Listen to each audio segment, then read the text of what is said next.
Hi, this is a recording for this post on this post here that I'm preparing on the Warp Investor blog, simulation-based valuation of the S&P 500, April 2025. And these are the values of the simulation that are in the post. So as we can see, we have two scenarios, one on the left, the other on the right. And the scenario on the left is a more positive scenario.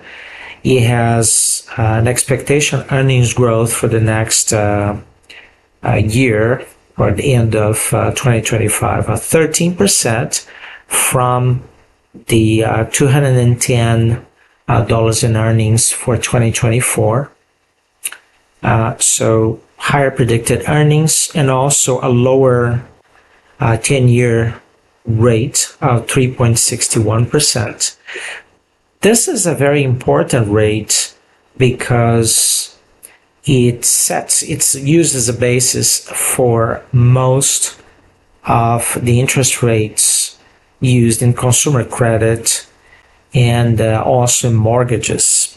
So it basically influences the economy strongly, the 10-year rate.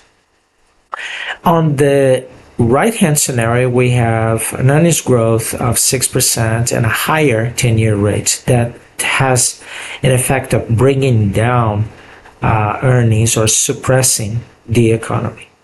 So on the left, we have a fair price for the S&P 500 of 3,290, and on the right, 2,673.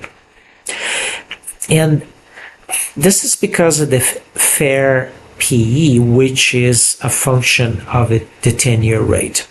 Now, this video is being created at a time where everybody's talking about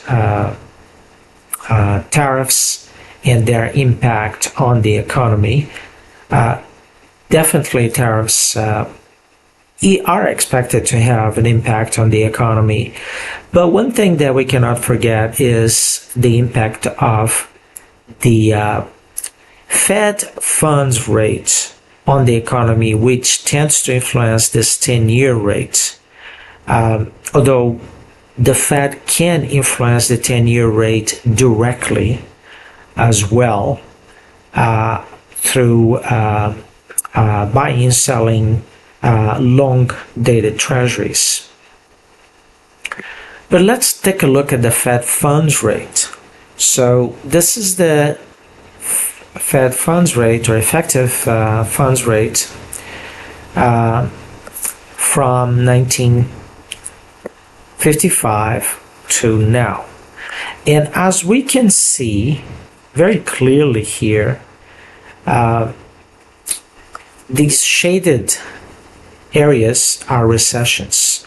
So as we can see here, let's take this one for example.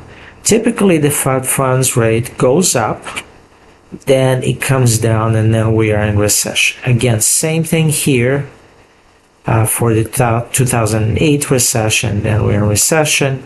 COVID, the same thing, and here we are again. So we had this raise in interest rates. Interest rates were up for a while. They went down, and there's a lot of talk about recession.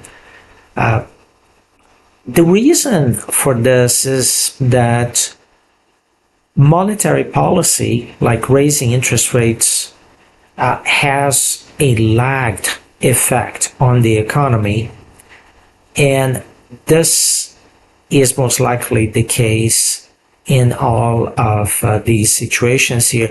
It could be that the Fed funds rate reflects something that is already in the economy, like the expectation that tariffs will slow down the economy.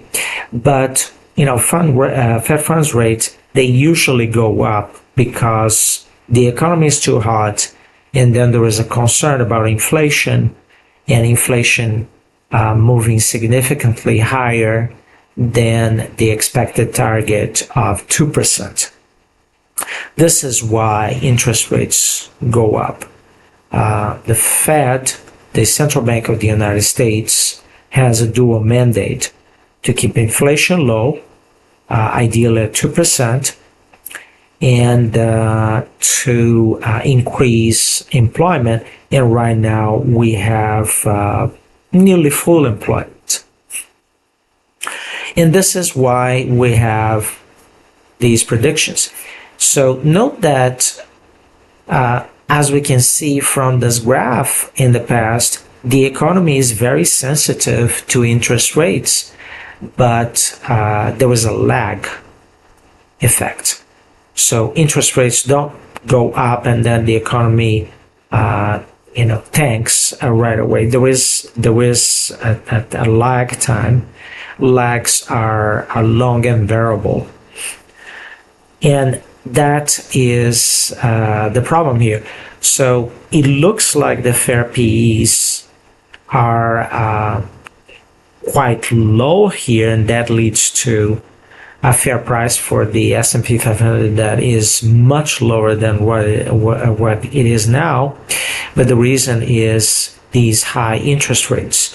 For example, if the 10-year interest rate here was 2%, with expected earnings growth of 13%, then we would have, the current price of the S&P 500 would actually be below the fair price.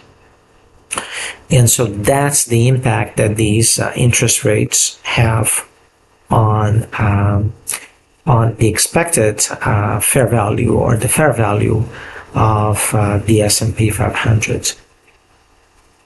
So this is what I prepared for this video. Thank you for watching.